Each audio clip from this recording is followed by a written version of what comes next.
제가 구루들을 이제 쭉 차가면서 본 건 이분들이 빨라요. 시작보다 진짜 뭐 한 3개월, 짧으면 3개월, 6개월 빠릅니다. 그래서 동시에 손가락을 가리켰다는 데는 이번에는 있다. 해외가 다 좋다는 건 아니고 거기서 저평가 본 것은 상당히 좀 재미를 볼 수 있지 않을까. 시장에 지금 돈도 많고 근데 가격은 비싸고 그럼 이제 사람들이 찾거든요. 싼 거 없다? 이런 분위기이기 때문에 수혜를 볼 수 있지 않나.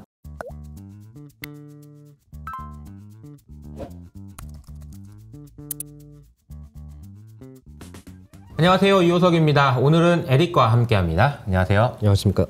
보신 분들 아시겠지만 둘이 똑같은 옷을 입고 있네요. 제가 항상 그냥 할 때마다 입고 있는 이 옷, 제가 이제 에릭한테 선물로 줬습니다. 그래서 저희 채널에 출연하신 분들한테 이렇게 좀 선물로 드렸는데 딱 이렇게 왔거든요. 어때요, 옷이 좀 괜찮아요? 옷이 너무 편합니다. 너무 편해요. 네.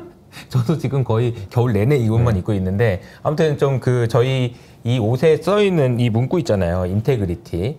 사실 이 단어가 우리나라에 되게 필요한 단어라는 생각이 들어서 저는 계속 입고 다닐 생각입니다. 편한 옷에 무거운 의미의 글자가. 그렇죠. 단순히 편해서만 입는 거 아니에요. 아주 중요한 의미를 담고 있기 때문에 입는 옷입니다. 자, 오늘은 이제 2024년이 이제 마감이 되고 있는 상황이고 2025년을 대비하는 그런 이제 컨텐츠가 될 것 같은데, 자, 오늘 에릭이 준비한 내용을 한번 쭉 볼까요? 네, 이제 내년에는 어떻게 될지 이제 다들 궁금한 시기 아니겠습니까? 네. 제가 최근 구루들을 이제 쭉 다루고 있는데 공통적인 현상이 좀 보이더라고요. 내년에는 미국 주식보다 다른 나라가 더 좋을 것 같아. 공통적으로 손가락을 가리키고 있어가지고 제가 이분들의 내용을 한데 모아서 가져왔습니다. 자, 그러면 주제는 미국 아니고 미국 이외의 지역이 좋다는 거네요. 근데 사실 제 개인적으로는 제가 지난 2008년 이후로 매년 연말이면 그런 얘기가 나왔습니다. 올해는 너무 미국이 좋았지만 내년엔 아닐 거야. 하지만 언제나 18년, 12년 언제나 계속 미국만 좋았지만 진짜 이번에는 아닐 수 있는지 한번 살펴보도록 하겠습니다. 자, 시작하기 앞서서 그리고 에릭이 최근에 이제 독립을 해가지고 지금 채널을 열심히 하고 있어요. 채널 소개도 잠깐 해주세요. 네, 에릭의 거장연구소라는 유튜브 채널을 하고 있고요. 그 채널에 오시면은 제가 늘 하는 구루들의 얘기를 편하게 보실 수 있습니다. 알겠습니다. 에릭의 그 이야기를 듣고 싶은 분들은 밑에 있는 링크를 통해서 확인해 주시고요. 시작해 보도록 하겠습니다. 네, 오늘 내용은 이렇습니다. 이제 구루들이 손가락을 가리키는 곳이 있는데 그곳이 어딘가 한번 볼 거고요. 내년에 미국 주식, 근데 이제 지금까지는 이제 매년 사실 이렇게 연례 행사였잖아요. 내년엔 이머징이 좋아. 맞아요. 미국 이제 많이 올랐어. 내년엔 좋아. 이머징 해야라고 했는데 이제는 그래도 구루들도 미국 주식 내년에 나쁘다는 거 아니야. 오르긴 오를 거야. 라고 인정은 합니다. 근데 다만 뭐 손익비 관점이라든지 수익률 관점에서는 다른 나라가 더 좋아 보인다는 거다라고 얘기를 하고 있고요. 뭐 두 가지 측면에서 볼 수 있습니다. 매크로 측면에서는 이제 전 세계 분위기가 우리가 뭐 이런 얘기 하지 않습니까? 인플레이션 때 뭐 70년대다, 80년대다 이런 얘기 했는데 이제는 1930년대다, 100년 전으로 돌아갈 거다 라고 얘기를 하고 있고요. 밸류에이션 측면에서는 뭐 단순히 미국 주식 너무 비싸다는 거죠. 너무 비싸서 사기 좀 그런데 근데 해외는 싼 게 맞네 라고 요약을 해볼 수 있을 것 같습니다. 알겠습니다. 아무리 좋아도 밸류에이션이 비싸면 구루들은 좀 생각이 좀 달라지긴 하죠. 네, 그러면 우선 매크로 측면부터 알아볼 텐데요. 매크로는 이분이 얘기를 했습니다. 뭐 빼놓을 수 없죠. 매크로 하면 레이 달리오입니다. 브리지워터에서 은퇴를 하고 요즘은 이제 세상 걱정 전문가 역할을 하고 있습니다. 세상 걱정 전문가. 자신의 이제 칼럼이라든지 방송 출연을 적극적으로 하면서 이 나라가 이렇게 돌아가면 안 되고 세상이 이렇게 돌아가면 안 되고 하고 세상 걱정을 열심히 하고 있고. 그러니까 지금 전직 세계 최대 헤지펀드 창업자고 현직 세상 걱정 전문가네요. 그리고 이제 브리지워터라 이제 뭐 은퇴를 하긴 했는데 고문직을 유지를 하고 있고 워낙에 자신의 철학이나 이런 게 녹아든 집단이다 보니까 레이 달리오가 현역에서 떠났어도 이 결이 비슷합니다. 본 뷰나 결이.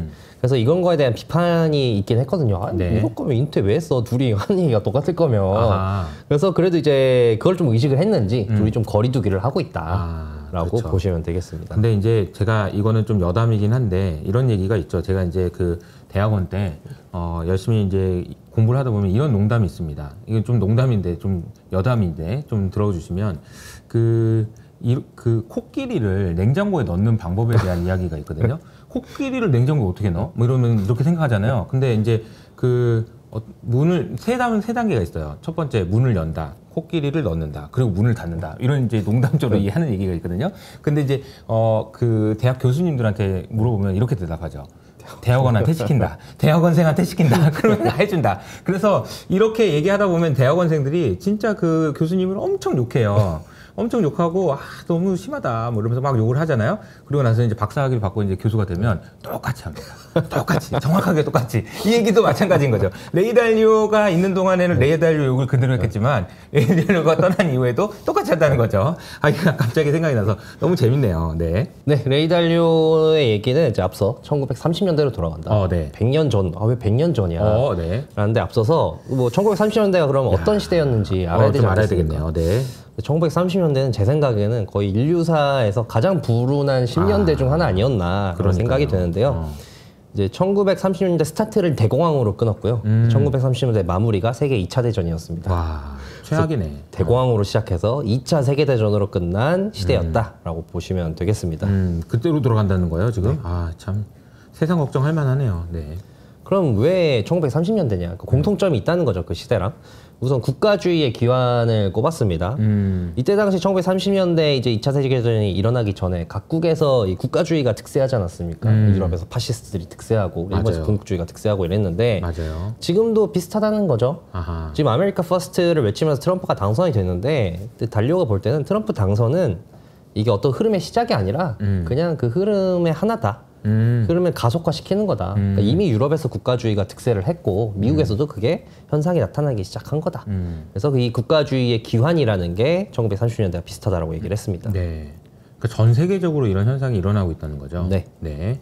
그리고 당연히 이제 국가주의가 득세하니까 이제 관의 힘이 세지지 않겠습니까? 네네. 그러니까 이때 당시도 국가 주도의 이제 경제 성장을 추구를 했었대요. 1930년대도. 근데 지금도 마찬가지로 그렇게 될 거라는 거죠. 트럼프 같은 경우는 이제 딥스테이트를 해체하겠다 이런 얘기를 하지 않습니까? 딥스테이트라는 거를 굳이 우리말로 번역하면 제가 봤을 때는 늘공 정도 되지 않을까 싶은데 정권은 뭐 미국에서는 짧으면 4년, 기념 8년 만에 바뀌고 근데 이 공무원들은 주요 요직에 있는 사람들은 뭐 10년, 20년, 30년, 40년 쭉 가잖아요. 아하. 그런 늘공들이 어떤 기득권 세력화돼서 이거를 해체하겠다라고 트럼프가 외치지 않았습니까? 네. 그래서 뭐 일론 머스크도 투입을 하고 뭐 자기 측근들을 자기 이제 사상을 대변할 수 있는 장관들을 다 꽂아주고 이러는데 그런 걸 보면은 트럼프가 아예 자기 철학대로 국가 주도로 경제 성장을 끌고 갈 거다. 미국 제조업 부흥시키고 이런 식으로. 그러니까 관이 주도하는 경제 성장이 될 텐데 이것도 1930년대와 굉장히 비슷하다라는 겁니다. 네. 그리고 또 관세 얘기가 이제 많이 나오고 있는데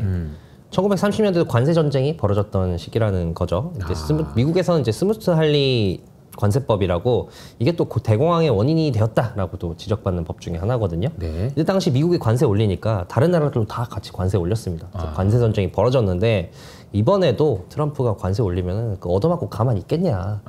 관세를 올리든지 미국에 대해서 아니면은 뭔가 대응을 하겠죠. 그렇죠. 뭔가 대응이 있지 않겠느냐라고 해서 이것도 좀 비슷하다라고 얘기했습니다.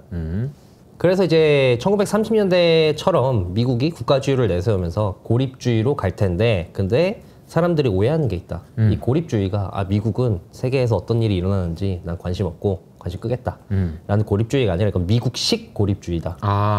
그러니까 미국이 지금까지는 어떤 이 세계의 경찰로서 대의 명분을 지키는 척이라도 하면서 개입을 했는데 이제는 그냥 노골적으로 그렇게 안 할 거라는 거죠. 이제 세상 일에 개입할 때는 미국의 이득이 되는 것만 노골적으로 개입을 한다. 그래서 미국 내에서는 지금부터 이제 트럼프 행정부가 들어와서 미국식 고립주의가 시작이 되면은 가장 중요한 거는 중국과의 경쟁이다. 그렇기 때문에 미국은 어떻게 보면은 전시 비슷한 상황이 될 거다. 왜냐면 중국과 경쟁을 해야 되니까 이제 국력을 키워야 되지 않겠습니까? 그러니까 온 나라가 중국을 이기기 위해서 국력 경쟁 체제로 돌아갈 것이다. 미국 내에서는? 그렇죠. 미국 내에서. 그래서 뭐 미국 내에서 뭐 교육이라든지 다양성 이런 것들은 좀 뒷전으로 가고 중국을 이기기 위한 시스템으로 돌아갈 거고 근데 이제 미국 외에서는 어떻게 개입을 하냐 아마 국제기구는 유명무실해질 거고 그리고 내정 간섭을 좀 할 가능성이 있다. 그러니까 이제 중국과의 국력 경쟁이 있어서 이 나라가 난 꼭 필요해라고 하면은 지금까지는 그래도 자기의 편으로 좀 끌어들이는 수준이었다면은 그 나라 시스템이나 경제 자체가 미국이 좀 유리하도록 개입을 할 가능성이 크다. 노골적으로 한다는 거죠. 그쵸. 노골적으로. 그동안에는 쟤네 저 정권이 우리한테 우호적인가 안 우호적인가 안 우호적이야 그러면 에이 뭐 이렇게 조금 이렇게 했는데 이제 노골적으로 이렇게 할 수 있다는 겁니다. 저 뭐 대만 같은 경우는 이제 미국에서 있을 때 반도체가 중요하잖아요. TSMC. 그러니까 대만은 미국의 입장에서 반도체 생산 기지라는 거죠. 그러니까 그런 반도체 생산 기지로 돌아가게끔 만들 것이다. 내정 간섭이라는 얘기를 하는 거 보니까 제가 이제 얼마 전에 이제 기사에서 봤던 게 뉴스가 생각나네요. 얼마 전에 그 트럼프 아들인가요? 그 캐나다한테 51번째 주 들어와 이렇게 얘기했던. 야 그냥 내정 간섭 수준이 아니에요. 어차피 우리나라 하자 이런 느낌이잖아요. 자기 마음대로. 그러니까 이제 미국식 고립주의라는 거죠. 고립주의라고 하면 우리가 이제 흔히 이렇게 생각할 수 있거든요. 아, 미국 혼자 그냥 잘 먹고 잘 살겠다는 거구나. 그럼 우리도 잘 살아야지?가 아니라는 거죠. 미국이 이제 우리한테 이제 영향을 더 많이 준다는 겁니다. 네. 그럼 뭐 1930년대로 돌아간다고 하면은 그럼 뭐 어떻게 되는 거냐 미국 주식. 그렇죠. 뭐 이거랑 뭐 미국 주식이랑 해외 주식 뭔 상관이냐에 네. 대해서는 이렇게 얘기를 합니다. 일단 미국은 이런 흐름이 되면은 유리는 할 거다. 아마 고성장 고물가 시대가 될 거고 시장에서도 이게 좀 컨센서스다. 미국이 내년부터 고성장 고물가 시대에 돌입을 한다. 네. 고성장을 위해서 고성장 같은 경우는 이제 뭐 경기 침체 얘기 이제 쏙 들어가지 않았습니까? 그쵸. 물론 이제 최근 또 스물스물 나오고 있긴 한데, 근데 이제 브리지워터와 레이 달리오 봤을 때는 워낙 이 가계 재정이 튼튼하다. 그러니까 원래 이제 이 침체 전형적인 패턴이 가계가 호황기 때 빚을 많이 내서 소비를 하다가 금리가 올라가면은 부채 부담 때문에 소비를 줄이면서 이제 경제가 무너지는 건데 지금 미국 가계들 빚도 많이 없고 돈도 많이 쌓였고 그리고 기업들 투자도 이제 줄어든 게 이 침체의 신호인데 네. 그리고 AI 때문에 투자를 줄일 그 여력이 없다. 지금 뭐 AI 투자를 뭐 군비 경쟁 수준으로 하고 있기 때문에 생존이 달렸다고 생각하고 하고 있기 때문에 기업 투자도 오히려 늘어나고 그리고 금리나 어쨌든 시작이 됐다. 물론 이제 파월이 얘기한 것처럼 12월 FOMC 이전부터 얘기를 했었거든요. 사실 시장은 이제 금리나 빠르게 할 거를 기대하는데 빠르게 안 할 거다. 근데 빠르게 안 해도 이미 길은 정해져 있다. 인상으로 가지는 않는다. 그렇죠. 거죠. 그리고 이제 고물가는 이제 이 앞서 본 것처럼 고립주의 시대로 가면은 이 고성장의 대가라는 거죠. 어떻게 보면은 미국 우선주의를 하면서 미국 성장만을 챙기다 보면은 고물가는 어쩔 수 없다. 그래서 인플레를 항상 안고 살아야 되는데, 근데 문제는 미국은 좋지만 이게 위험한 도박이라는 겁니다. 그러니까 고성장으로 고물가를 누르는 건데, 그러니까 물가 오르는 것보다 성장이 더 크면 된다라는 식으로 인플레를 성장으로 찍어 누른다는 전략인데, 근데 이거는 마치 그런 거죠. 그 러닝머신을 최고 속도로 해서 계속 뛰어야 된다. 여기서 발 한 번 삐끗하고 체력 빠져가지고 순간 속도 줄이면은 바로 넘어지지 않습니까? 힘들죠. 아찔하죠. 그렇죠. 그렇기 때문에 고성장이 순간 삐끗하면은 고물가에 잡아먹기 때문에 위험한 도박이다. 그래서 본인이 봤을 땐 미국 경제 좋아, 다른 나라도 좋겠지만 이 고물가를 가지고 도박하는 거에 대해서 리스크가 좀 있다는 겁니다. 이게 좀 그 어떤 느낌인지 여러분들이 아시겠죠. 물가가 높은 상황에서 고성장을 못하면 큰일 난다는 겁니다. 마찬가지로 금리도 마찬가지인 거고요. 네. 네, 그래서 이제 미국 주식 같은 경우에는 앞서 말했듯이 나쁘지는 않다. 나쁘진 않다. 그래서 대신 마치 1998년과 같은 상황이라고 얘기를 하더라고요. 1998년. 그러니까 1998년에 어떤 일이 있었냐면은 이게 이제 미국의 파란색이 미국 당시 GDP 성장률이고 네. 이제 갈색이 S&P 500 지수 그리고 이제 보라색이 기준금리거든요. 이때 당시에 경제가 좋았습니다. 경제도 좋았고 주가 지수도 괜찮았거든요. 네. 근데 이때 주가 경제도 괜찮고 시장도 괜찮았는데 이제 연준이 금리를 이때 인하를 하면서 이때 당시에 이제 이 고평가라는 얘기가 많이 나왔대요. 너무 많이 올라왔는데 보시면 이제 S&P 500이 많이 올랐잖아요. 맞아요. 근데 지금이면 많이 올랐는데 더 오를 수 있나? 더 오를 수 있나 하다가 금리가 내리니까 더 올랐다. 그래서 이제 버블 영역으로 가서 닷컴 버블을 맞고 버블이 꺼졌는데 네. 지금 약간 그런 기시감이 든다는 거죠. 비싼데 그렇다고 해서 지금 버블이냐? 버블은 아니다. 근데 더 올라갈 여력이 있고 더 올라가면 조금 위험한 상황이다라는 겁니다. 근데 이제 당시와 차이점이 있다면은 그래도 이 당시에는 실적이 안 맞춰줬다. 그래서 지금의 대장주와 당시의 대장주인 시스코와 엔비디아를 비교를 하면은 엔비디아는 주가 올라가면은 EPS도 올라가는데 시스코는 주가 올라가는데 EPS가 안 올라간다. 엔비디아는 주가 올라가도 돈도 잘 벌고 시스코는 안 그랬다라고 해서 그 당시만큼 불안한 상황은 아니다라는 겁니다. 이번에 이제 이 그림이 만약에 엔비디아에서 테슬라로 바뀐다면 좀 그럴 수도 있겠네요. 테슬라는 아직은 실적은 아니거든. 근데 이제 주가가 지금 많이 올라와 있잖아요. 그래서 엔비디아까지는 실적에 기반한 주가 상승이라고 볼 수 있을 것 같은데 내년도에 이제 주가가 상승한다고 한다면은 약간 이게 실적이 그 정도는 아닌데라는 식으로 해서 올라갈 가능성이 좀 있다라는 생각을 저도 하고 있습니다. 네. 네, 그럼 이제 뭐 미국 주식 아주 나쁜 상황은 아니고 더 갈 여지도 있는데, 근데 왜 해외 주식을 얘기를 하느냐? 지금 집중화가 너무 돼 있다는 거죠. 이건 이제 그 뱅크 오브 아메리카에서 펀드 매니저들 대상으로 서베이를 하지 않습니까? 정기적으로. 근데 거기서 이제 당신이 미국 주식을 얼마나 덜 가지고 있는지, 많이 가지고 있는지, 해외 주식과 비교해서 미국 주식을 얼마나 많이 가지고 있는지를 물어본 건데, 우선 이 하늘색 막대 그래프는 미국 주식을 주식에 대해서 얼마나 덜 가지고 있는지, 더 가지고 있는지를 본 겁니다. 근데 최근 들어서 23년도부터 미국 주식 비중이 늘었다라고 대답한 펀드 매니저가 상당히 많아지고 있습니다. 네. 그리고 이제 남색선은 해외 주식 대비해서 미국 주식 얼마나 많이 가지고 있냐는 건데 지금 뭐 역대급이죠. 그러네요. 네, 그만큼 성과가 좋다는 거죠. 그렇죠. 그만큼 지금 미국 주식에 집중화가 많이 돼 있는데 앞서 말했듯이 좀 불안한 요인도 있고 가격도 비싸기 때문에 이제는 좀 분산 투자로 눈을 돌려야 할 때다라고 주장을 하고 있습니다. 네, 요 그림 잠깐만 보면은 이제 2008년 이후로 여기 보시면 이제 미국 주식만 엄청 많이 샀다는 거죠. 네. 이 상황이 오랫동안 지속될 수도 있다. 그래서 아까 제가 말씀드린 2008년 이후로 계속 미국 주식만 좋았다는 거예요. 잠깐 안 좋을 때도 있었지만 계속 미국 주식만 좋았다. 근데 이제 과연 이제 어떻게 될 것인지는 좀 지켜봐야 되겠지만 그런 상황이라는 걸 체크하시면 좋을 것 같습니다. 네, 그러면 뭐 분산을 어떻게 하면 좋냐? 네. 주식 같은 경우는 좀 해외 주식이 네. 좋아 보인다. 아하. 그래서 매크로는 아까 말했듯이 미국에게 유리하다. 유리한데 이미 가격에 다 반영이 돼 있다는 거죠. 네. 너무 많이 올랐기 때문에. 그래서 반대로 생각해 보면은 올해 저조했던 게 좋을 수도 있다. 왜냐면 기대치가 낮으니까. 그렇죠. 근데 물론 기대치가 낮다고 다 좋은 건 아니고 이 세 가지 조건을 충족을 해야 된다라고 얘기를 했는데 여기서 말하는 해외 주식은 이제 미국 주식이 아닙니다. 그쵸. 우리한테는 해외 주식은 미국 네. 주식이지만 반대예요. 네. 일단 재정적으로 건강해야 되고 네.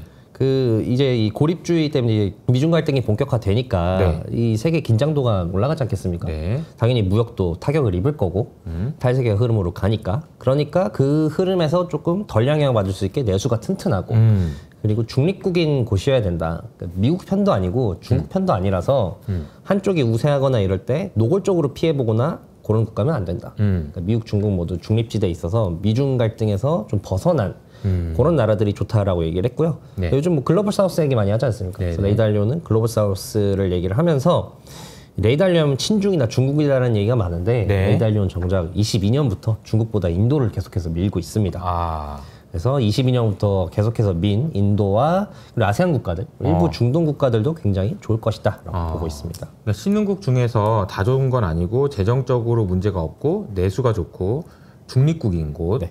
이렇게 짚어봤네요. 네. 네, 레이달료는 이렇게 중국보다는 글로벌 사우스, 그러니까 중립국이 좋다라고 봤지만, 근데 또 이 시기에는 중국이 좋은데라고 중국에 베팅을 한 구루들이 있습니다. 그러니까 중국을 이제 요즘에 최근에 좀 좋게 보시는 분들이 많이 있는 것 같아요. 네. 대표적으로 이제 데이빗 테퍼라는 사람이 있고요. 모두가 잘 아시는 하워드 막스입니다. 하워드 막스. 네. 그래서 데이빗 테퍼는 아마 처음 소개하는 분이라서 잘 간략하게 소개를 드리자면은 네네. 데이빗 테퍼도 이 뭐 거장 중에 한 명입니다. 재산이 한 28조 원, 어마어마하게 성공한 헤지펀드 매니저답게 이 NFL 구단주예요. 구단주 역할도 하고 있고 26년 동안 연평균 수익률 25%. 그리고 이제 데이빗 테퍼는 제가 드러케 밀러 소개를 자주 드리지 않습니까? 네. 전설의 트레이더. 드러케 밀러가 인정한 이 시대의 승부사입니다. 야. 드러케 밀러가 그렇게 얘기하더라고요. 나는 나이도 많이 먹었고 이제 내 돈만 운영하는 패밀리 오피스 하기 때문에 나는 치킨이다. 난 좀 겁쟁이가 됐고 나이도 먹었으니까 나 말고 데이빗 테퍼가 진짜 승부사다 얘가 라고 드러케 밀러한테 인정받은 승부사입니다. 네. 그래서 이 데이빗 테퍼 같은 경우는 어떤 투자가 유명하냐면은 그 아르헨티나 네. 파산했을 때 남들이 아르헨티나 손 안 댈 때 그때 들어가서 수익을 엄청 크게 봤고요. 러시아 모라토리움 선언했을 때 그때도 다 기피할 때 러시아 국채에 들어가서 또 이 수익을 보고 금융위기 때 또 은행주에 베팅을 해가지고 은행주를 또 싸게 주우면서 또 성공을 하고 이런 승부사입니다. 제가 또 놀라운 게 러시아에 들어갔을 때 처음에 손해를 엄청 많이 봤거든요. 네. 근데 우리가 이제 한 포지션에서 손해 보면은 잘 안 들어가잖아요. 그쵸. 스텝 꼬이고 이럴까봐. 그쵸. 근데 그 포지션에 또 들어갑니다. 또 들어가서 러시아 채권을 다시 매수해서 이 손해를 메우고도 남을 정도로 엄청난 수익을 봐서 나왔다고 합니다. 그러니까 승부사라고 얘기한 이유가 있네요. 그렇죠. 이런 승부사답게 개천용입니다. 가난한 가정에서 가정학대를 받으면서 자랐지만 이렇게 성공을 했고 그리고 이런 좀 파이팅 있는 인생을 살아서 그런지 뒤끝이 좀 심합니다. 왜요? 그러니까 이 골드만삭스에서 이제 사회생활 시작을 했는데 자기 그 상사가 있었대요. 네. 상사가 좀 마음에 안 들었나 봐요.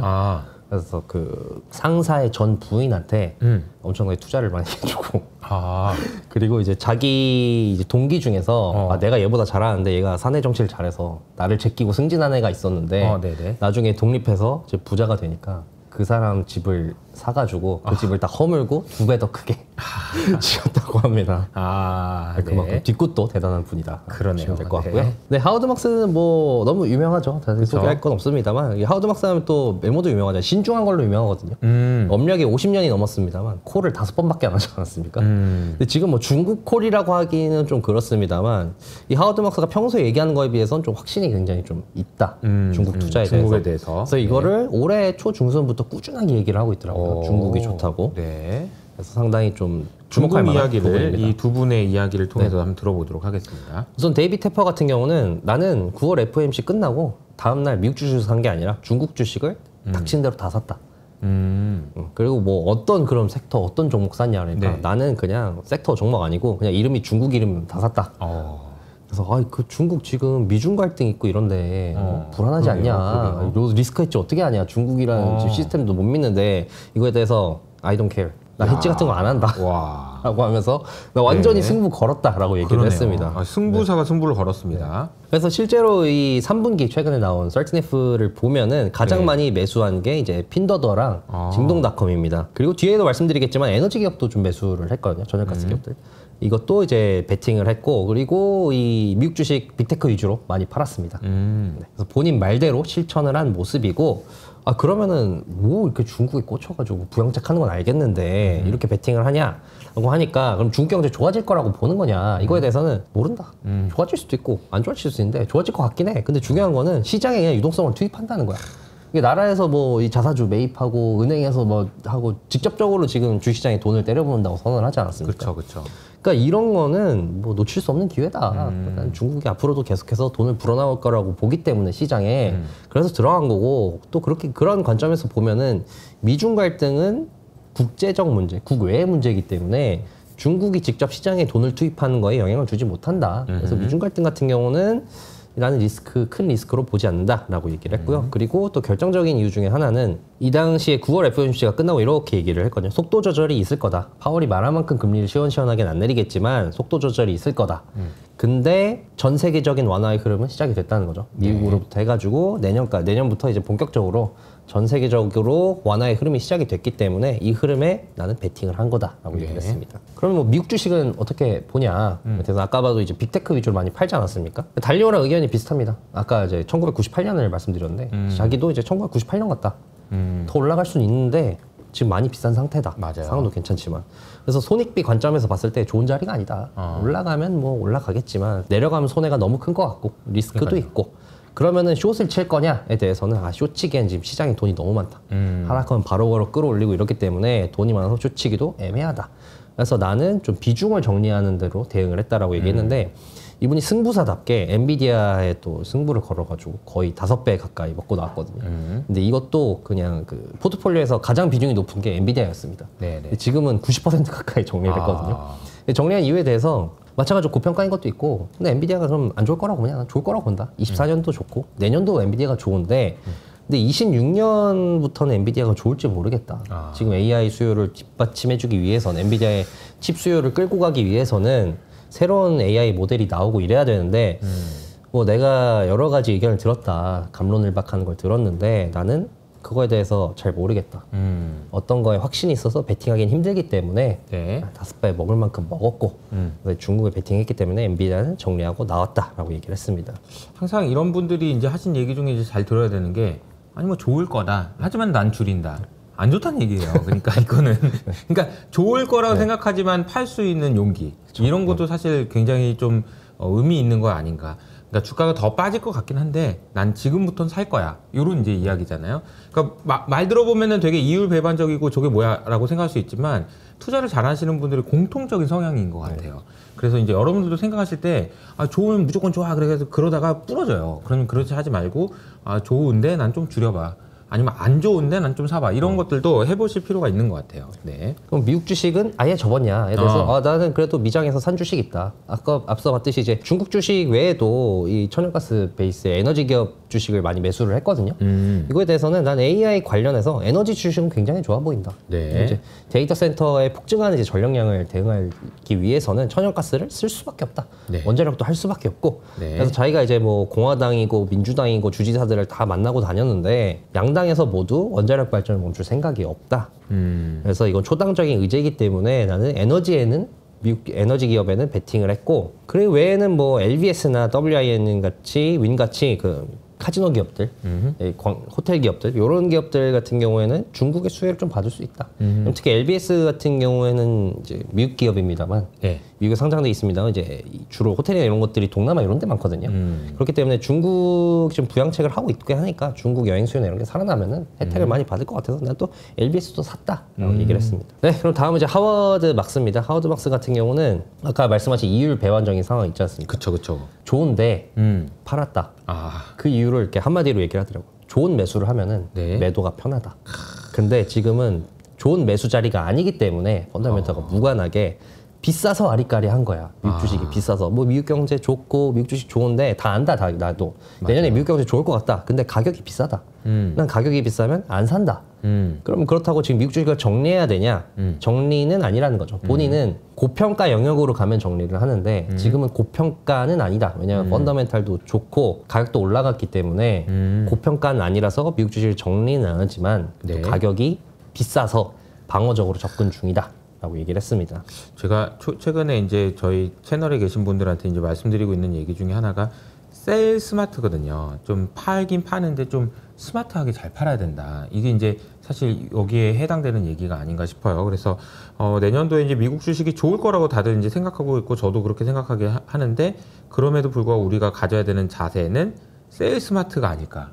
막 더 흥분해서 더 사는 게 아니고 좀 적당한 이제 수준에서 좀 좋은데 그냥 난 뭐 이런 느낌 가져보시는 것도 좋을 것 같다는 생각이 듭니다. 네, 그럼 왜 중국이냐? 중국을 그럼 좋게 보는 거냐? 하워드 막스는 중국에 대해서 아주 좋게 보진 않습니다, 오히려. 그러니까 중국이 이런 상황으로 얘기를 했는데 지금까지는 중국이 10%씩 성장할 때는 네. 정부가 막 부양책을 해서 나라 경제를 끌고 갔다, 성장을 끌고 갔는데 그렇다 보니까 이제 부동산 버블도 끼고 이런 사태들도 나고 하니까 이게 좀 이 거품을 빼려고 좀 줄이니까 다이어트를 하니까 바로 이렇게 경기가 침체가 됐다.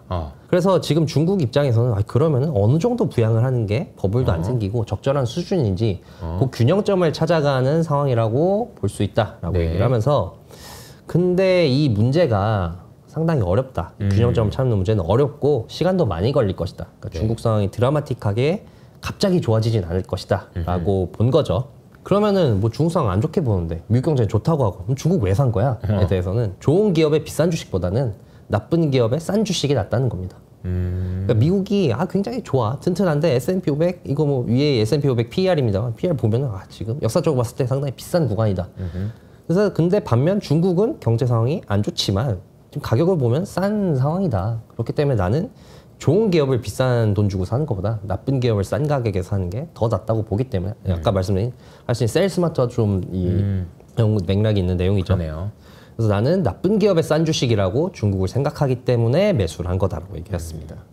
사실은 좋은 기업인데 싼 주식이 제일 좋죠. 그렇죠. 그런데 그게 없으니까 항상 고민이 되는 거죠. 네. 그럼 뭐 이렇게 생각할 수 있잖아요. 나쁜 기업인데 비쌀 수도 있지 않냐. 지금 싸 보이지만 상황이 더 안 좋아져서 이 가격이 비싼 걸 수도 있지 않냐에 대해서는 중국이 그래도 뭐 이 기초적인 시스템이 있다. 사업 시스템도 잘 돼 있고 인구도 많고 이러니까 상황이 개선되기는 할 텐데 그래도 뭐 개선된지 보려면은 요 지표를 봐라라고 얘기를 했습니다. 이게 뭐냐면은 중국의 부동산 재고와 연도별 주택 착공 건수를 나타낸 겁니다. 주택 착공 건수는 확실히 2021년부터 계속해서 줄어들고 있는데 지금 중국의 건물 재고가 많이 있어야 돼요. 네. 그러니까 이 재고들을 중국 경제가 어떻게 흡수하느냐.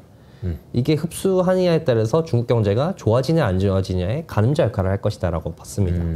네, 그러면서 이제 자기가 중국에 투자한 가장 큰 이유 중에 하나는 이 남들이 모두 피하기 때문이다. 지금 뭐 이 서구권 국가들에서는 중국을 거의 뭐 손도 안 된, 대선 안 되는 상황으로 보고 있기 때문에 나는 이제 남들이 피할 때 베팅을 해서 큰 성공을 이뤘다. 지금까지 70년대에 하워드 막스 하면 부실 채권 투자로 굉장히 또 유명하잖아요. 네네. 근데 그 당시에 하이힐드 채권 그 이미지가 지금으로 치면 약간 그 알트코인 같은 이미지였대요. 손대면 안 되는 이런 걸 왜 해야 싶은. 근데 나는 거기 베팅을 해서 굉장히 큰 성공을 이뤘고, 물론 이제 나는 리스크를 관리를 엄청 잘하는 하워드 막스답게 중국의 리스크가 있는데 이걸 위해서 해지를 해야 된다. 그래서 하워드 막스 같은 경우는 헝다그룹에 투자를 했었는데 손해를 안 봤대요. 투자가. 어떻게요? 근데 자기 이제 이 헝다에 투자를 하면서 이 담보를 빡세게 잡아놔가지고 헝다가 파산을 했어도 나는 손해를 안 봤다라고 얘기하면서 해지는 필수적으로 하라고 얘기를 했고.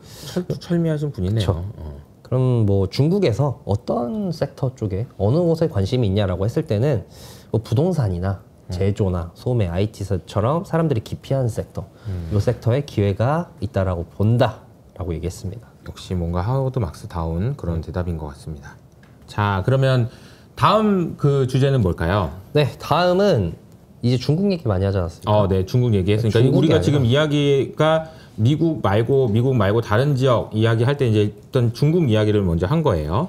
근데 이제 중국 말고 인도를 얘기하는 분이 있어가지고 인도. 네. 이분이 오랜만에 등장하는 다모다란 교수입니다. 다모다란 교수는 뭐 가치평가의 학장 아니겠습니까? 맞아요. 가치평가의 대가로 유명한데 이분이 인도 출신의 석학이잖아요. 그러니까 인도 출신답게 인도에 대해 투자에 대해서 얘기를 했습니다. 네. 그래서 이 얘기를 제가 가져왔고요. 다모다란 교수님이 저희가 한동안 굉장히 얘기를 많이 하다가 요새 제가 소개를 많이 못했는데 오랜만에 반갑습니다. 네, 중국 다음은 인도다. 뭐 이거 모두 다 동의를 하는데 본인이 봤을 때는 인도가 지금 전 세계적인 분위기가 중국이 지난 20년 동안 글로벌 성장을 이끌어왔다. 그러면 근데 이제 중국은 꺾였고 제가 봤을 때는 다 예전같이 성장을 못할 것 같은데 그럼 그 다음 주자가 누구냐에 대해서 이제 사람들이 이제서야 인도를 본다는 거죠. 인도 같은 경우는 이제 인구도 중국을 제꼈고 그쵸. 세계 1위고 중산층도 뭐 정확한 통계는 아닐 수 있겠습니다만 4억 명 정도 된다고 하네요. 미국 인구보다 더 많은 중산층 인구가 있고, 그리고 결정적으로 중국이 IT에 강점을 나타내지 않습니까? 엔지니어가 많잖아요. 맞아요. 그러니까 시대에 맞는 성장 동력을 보유하고 있다는 거죠. 시대에 맞는 성장 동력이라는 얘기 정말 중요한 얘기네요. 그리고 인구도 뭐 많기도 하지만 인구 구성이 굉장히 좋아요. 그러니까 젊은 친구들이 많고, 그렇죠? 네. 그래서 중국 다음이 인도다라고 얘기를 하고 있고요. 물론 이제 다모다란 교수님이 말하길 이거는 뭐 다 알고 있는 얘기다. 다 알고 있는 얘기인데, 근데 시장이 모르고 있는 게 있다. 그게 뭐냐면은 인도가 좋고 유망한데 인도 투자하려면 오보 전진 삼보 후퇴를 각오하라는 거죠. 오보 전진 삼보 후퇴. 오보 전진은 아까 앞서 말한 이 유망한 전망. 그것 때문에 오버 전진을 한다면은 삼보 후퇴는 인도에 자기가 봤을 때 세 가지 고질적인 문제가 있다. 첫 번째는 인프라 문제다. 인도 같은 경우는 재밌는 게 보통 우리가 경제 성장할 때 1차 산업, 2차 산업, 3차 산업 이렇게 넘어가잖아요. 근데 인도는 1차에서 바로 3차로 넘어왔다. 그래서 제조업이 굉장히 부실하기 때문에 국내 인프라가 굉장히 약하다. 특히 이제 인프라가 약한 게 뭐 농촌 지역 이쪽이면 모르겠는데 도시 인프라가 굉장히 약하다. 지금 도시 간 고속도로 이런 거는 그래도 좀 깔았는데 도시 내 인프라가 약하기 때문에 이게 상당히 문제고, 그리고 인도는 사법 시스템이 좀 미비하다. 특히 재산권 관련해서. 재산권이 완전히 보장이 돼야지 사람들이 비즈니스하기 편한데, 기업하기 편한데 제 사법 시스템이 약하기 때문에 이거는 이 인도에서 비즈니스가 꽃 피우는데 좀 발목을 잡을 거다라고 얘기를 했고요. 그리고 인도의 관료주의가 너무 세다. 그래서 뭔가 이제 관의 허가를 득해서 비즈니스를 해야 되는 상황이 많은데 이게 처리가 안 된다는 거죠. 그렇기 때문에 요 세 가지가 인도의 성장을 앞으로 발목을 잡을 거고, 최근에 11월에 인도 GDP 발표를 했는데 이게 쇼크로 나왔거든요. 그래서 이제 주가가 좀 꺾이기 시작했습니다. 인도 주가 지수가. 그러니까 다모다란이 봤을 때는 요런 이 GDP 쇼크가 삼보 후퇴에 해당한다는 거죠. 그러니까 이런 거를 감안을 하고 인도 투자를 해야 된다. 대신에 이제 교수님 생각은 삼보 후퇴를 하더라도 오보 전진을 할 수 있으니까 계속 투자할 수 있다라는 거죠. 그렇죠. 오보 나서도 삼보 후퇴해도 2보는 앞서 나간 거니까. 그래서 이제 그 점에서 인도가 유망하다는 거고요. 그리고 그 외에도 이제 아다니 그룹 스캔들 같은 경우는 인도에서 흔한 일이다. 주가 조작하고 뭐 회계 부정 이런 거는 인도에서 흔한 일이기 때문에 앞으로 이런 일 터져도 너무 놀라지 마라. 그렇죠. 인도 투자기 마음 먹었다면은 뭐 그 정도는 감수해야 된다는 거죠. 그렇죠. 인도 출신 다모다란 교수님의 이야기입니다. 다른 나라 사람이 아니고요. 네, 그래서 내가 5보 전진 3보 호텔을 각오를 하고 네. 인도에 투자하겠다라고 네. 생각하면은 이 아까 말한 그 인프라가 미비하다고 하지 않습니까? 인프라 및 건설 인프라 쪽에 투자하는 기업들에 주목을 해라라고 얘기했습니다. 근데 그 중에서도 우리가 보통 인프라 하면 뭐 이제 도로 깔고 뭐 이런 거를 철도 깔고 이런 거를 생각을 하는데 다모다란 교수님 같은 경우는 IT 기업들의 인프라를 까는데 주목을 해라.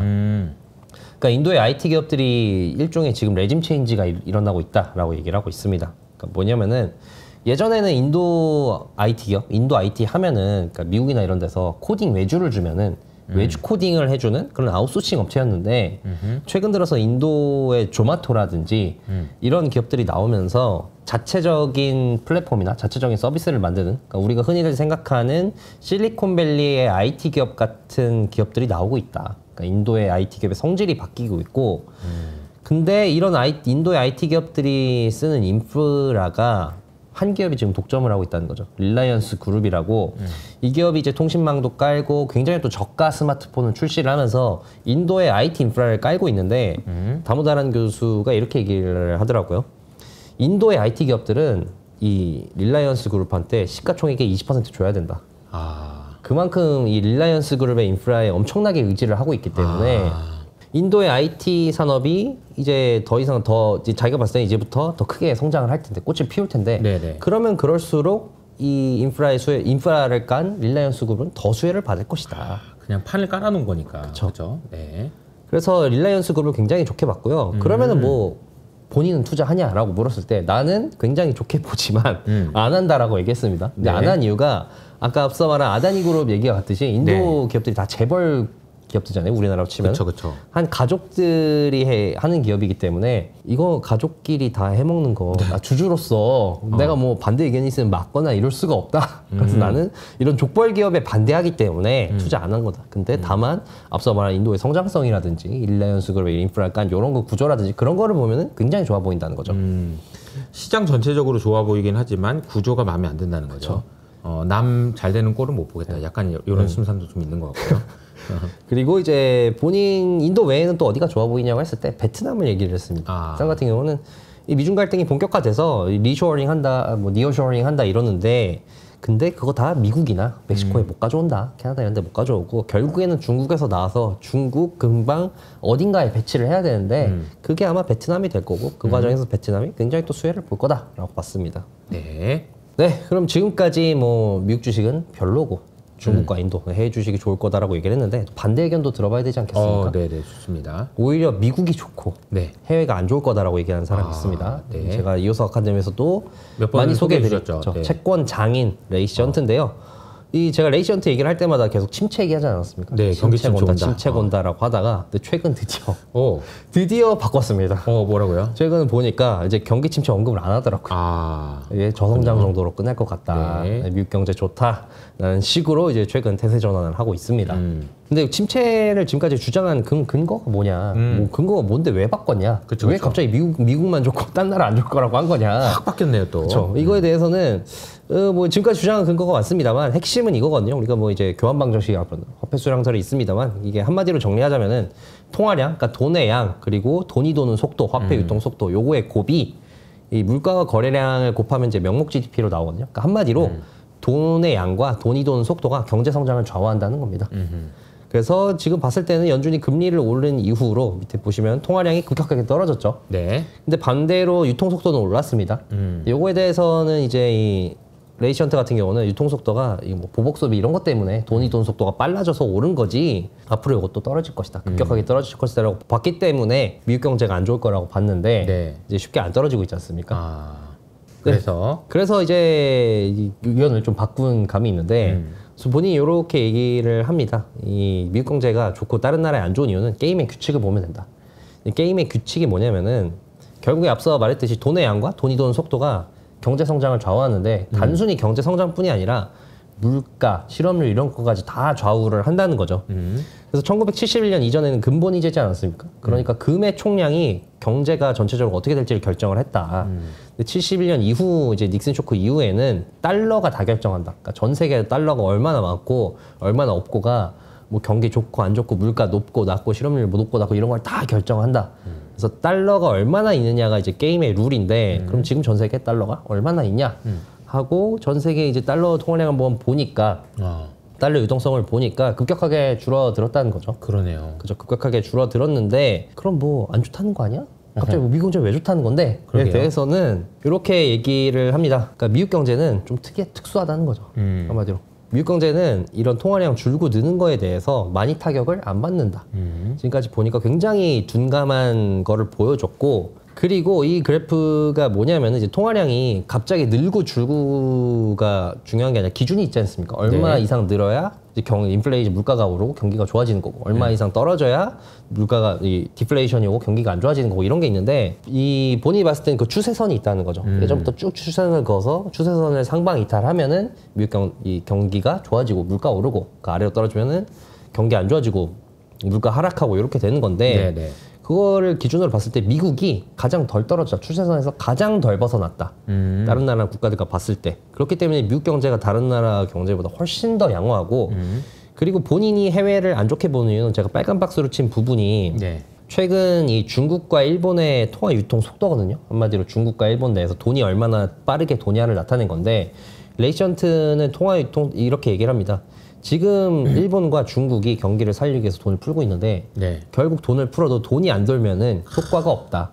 근데 지금 보니까 중국과 일본은 돈이 안 돌기 때문에 그리고 통화 유통수가 낮은 게 계속 유지가 되고 있고, 그렇기 때문에 부양책이 안 먹힐 거고, 그러면은 이 나라 경제는 진짜 안 좋다는 거다. 그래서 나는 미국은 좋게 보지만, 그러니까 미국은 침체가 온다는 거에서 조금 성장이 저성장으로 바꿨지만 이 나라는 진짜 안 좋을 거다. 오히려 앞서 말한 구루들과 반대로 얘기를 하고 있습니다. 이 말을 좀 풀어서 설명해 드리면, 통화 유통 속도라는 얘기는 돈이 얼마나 빨리 돌아다니는 거이잖아요. 근데 돈이 돌아다닌다는 얘기는 그냥 쉽게 말하면은 투자를 기업들이 얼마나 많이 하느냐, 밥을 얼마나 많이 사 먹느냐, 이거예요. 그냥 밥을 많이 사 먹으면은 돈이 많이 도는 거고, 기업들이 투자를 하면은 돈이 도는 거거든요. 미국 같은 경우는 이제 소비 엄청 잘 되죠. 그리고 또 브로드컴이라고 막 또 투자 엄청 하잖아요, AI 때문에. 근데 이제 다른 나라들은 돈이 많아도 아니 무서워가지고 투자를 안 한다는 거예요. 투자도 안 하고 소비도 안 하고, 그러니까 안 도는 거지. 그러니까 아무리 돈을 많이 풀면 뭐하냐, 이게 굉장히 뼈를 때리는 그런 이야기인 것 같습니다. 그래서 본인이 봤을 때는 미국만 좋다, 다른 나라 안 좋다라는 거고, 또 이제 12월 FOMC로 인플레 결국에 또 발목 잡히네. 그러니까요. 걱정하지 않습니까? 근데 이 레이달리오는 오히려 인플레 문제 안 된다. 레이션트는 인플레 문제 안 된다라고 보고 있습니다. 그 이유는 이제 연준이 뭐 금리 한 번 내린다고 갑자기 통화량 늘어나고 이러지 않는다. 장기적인 돈의 흐름은 한 번에 금리 인하로 결정되지 않고, 그리고 본인이 통화량이라든지 이제 과거 추이를 쭉 보니까 9월 FOMC에서 막 시원하게 금리 내린다고 했잖아요. 맞아요. 그 정도는 해야지 통화량이 늘어나서 인플레가 걱정이 되는 거고, 12월에 한 정도는 안 된다. 그리고 이제 결국에는 가격이라는 게 수요와 공급으로 맞춰지지 않겠습니까? 세상에 돈이 얼마나 있는지, 그리고 물건이 얼마나 공급이 되는지, 이게 중요한데, 근데 현재 이제 글로벌 생산 여력을 보니까 돈이 줄어든 양에 비해서는 많다. 통화량은 금리 올리면서 많이 줄어드는데 전 세계적으로 공장 가동력은 많이 안 줄었다. 지금 오히려 많은 편이다. 그렇기 때문에 나는 인플레 걱정 안 된다 라고 얘기하면서 앞선 구루들과 다르게 미국만 좋고 다른 나라는 안 좋다로 마무리를 했습니다. 공장 가동률, 이 얘기를 조금만 부연 설명드리면, 사실 이제 중국 같은 경우에 이런 거죠. 중국이 생산을 굉장히 많이 하고 소비는 안 해요. 이렇다 보니까 물건이 남아요. 근데 공장을 다 돌리고 있는 거야? 아니에요. 아직도 더 돌릴 수 있어요. 그러니까 소비가 조금만 올라오면 돌릴 수 있다라는 얘기는 그만큼 뭐라고 그래야 되죠? 물량 부담이 계속 있다는 거예요. 그러니까 이제 가격이 올라가기 쉽지 않다는 건데, 공장 가동률이라는 측면에서 놓고 보면은 지금 다 안 좋습니다. 전 세계적으로. 그런 상황이라는 거죠. 그래서 인플레는 걱정 안 해도 된다는 이야기를 해주셨고요. 여기까지입니다. 자, 그러면은 오늘 이제 에릭이 이야기한 내용들을 정리를 해보면, 미국과 미국 이외의 지역을 놓고 봤을 때 항상 연말쯤 되면 나오는 얘기, 여기 좋다는 얘기를 구체적으로 얘기해봤는데, 에릭의 생각은 좀 어때요? 저는 투자 관점이 투자가 결국엔 가격이 중요하잖아요. 맞아요. 미국은 비싸서 다른 나라를 찾는 게 이해가 되는데, 근데 제가 구루들을 이제 쭉 차가면서 본 건 이분들이 빨라요. 시장보다 빨라요. 진짜 뭐 한 3개월, 짧으면 3개월, 6개월 빠릅니다. 그래서 동시에 손가락을 가리켰다는 데는 이번에는 있다. 해외가 다 좋다는 건 아니고 거기서 저평가. 그쵸. 그런 것은 상당히 좀 재미를 볼 수 있지 않을까. 이미 비싸면, 그러니까 시장에 지금 돈도 많고, 근데 네. 가격은 비싸고, 그럼 이제 사람들이 찾거든요. 싼 거 없나? 싼 거 없나? 이러다가 좀 저는 이런 분위기이기 때문에 수혜를 네. 볼 수 있지 않나라고 생각을 하고 있습니다. 그 손가락이 코스피로도 좀 왔으면 좋겠다라는 생각이 들지만 오늘 얘기를 들어보니까 코스피가 낄 자리는 사실 딱히 보이진 않는 것 같습니다. 좀 안타깝긴 하지만. 그래도 이제 가격이 싸지면 이제 올 수도 있겠죠. 그렇죠. 네. 예, 그리고 또 하나 이야기를 하다 보니까 이제 저는 인상적이었던 게 좋은데 좀 판다, 혹은 이제 나쁜데 좀 산다, 이런 자세들도 사실 어떻게 보면은 우리가 투자 성과를 안정적으로 유지하는 데는 반드시 필요하다라는 생각도 좀 하게 되는 것 같습니다. 자, 2024년 한 해 동안의 에릭과 함께 구루들의 이야기를 좀 들어봤는데요. 그럼 올해는 여기서 이제 인사를 해야 될 것 같고 저희는 또 내년에 찾아뵙도록 하겠습니다. 이 인테그리티라는 생각을 가지고 또 인사드리도록 할게요. 감사합니다.